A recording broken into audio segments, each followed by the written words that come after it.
Yes. Mr. Jobs, you're a bright and influential man. Here it comes. It's sad and clear that on several counts you've discussed, you don't know what you're talking about. I would like, for example, for you to express in clear terms how, say, Java, in any of its incarnations, addresses the ideas embodied in OpenDoc. And when you're finished with that, perhaps you could tell us what you personally have been doing for the last 7 years.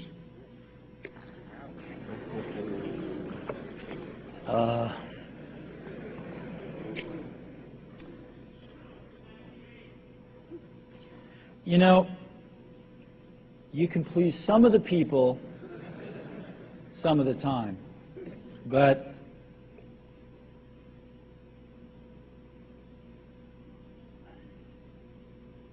one of the hardest things when you're trying to affect change is that people like this gentleman are right in some areas. I'm sure that there are some things OpenDoc does, probably even more that I'm not familiar with, that nothing else out there does. And I'm sure that you can make some demos, maybe a small commercial app that demonstrates those things.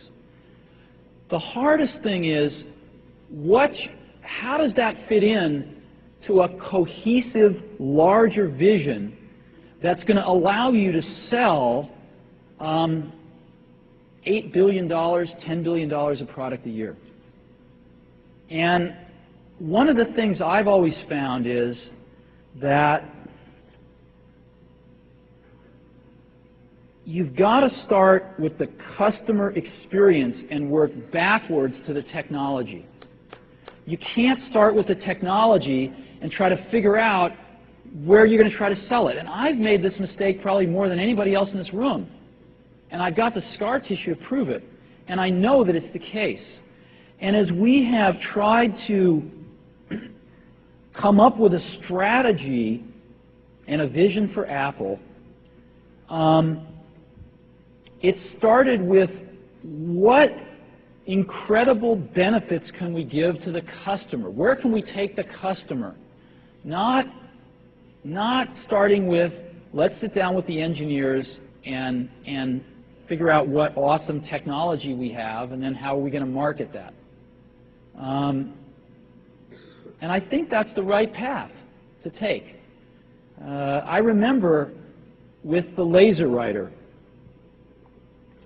we built the world's first small laser printers, you know, and there was awesome technology in that box. We had the first Canon laser printing, cheap laser printing engine in the world, in the United States here at Apple.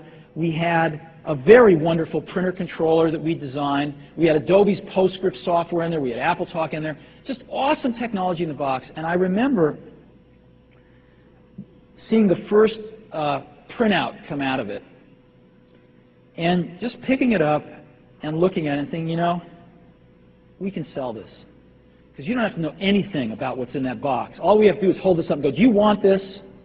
And if you can remember back to 1984, before laser printers, it was pretty startling to see that. People went, whoa, yes. And that's where Apple's got to get back to.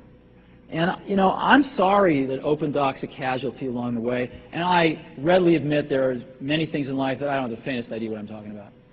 So I apologize for that too. But there's a whole lot of people working super, super hard right now at Apple. You know, Avi, John, Garino, Fred, I mean, the whole team is working, burning the midnight oil, trying to, and people, you know, hundreds of people below them, to execute on some of these things, and they're doing their best.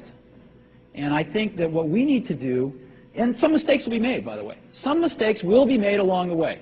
That's good, because at least some decisions are being made along the way. And we'll find the mistakes, we'll fix them.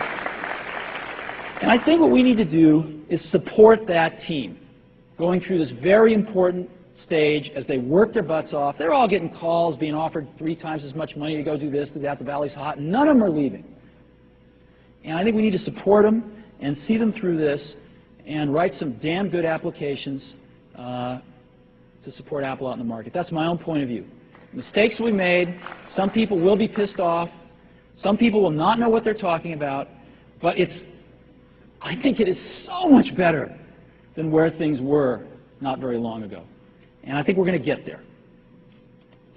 So I think we've got time for just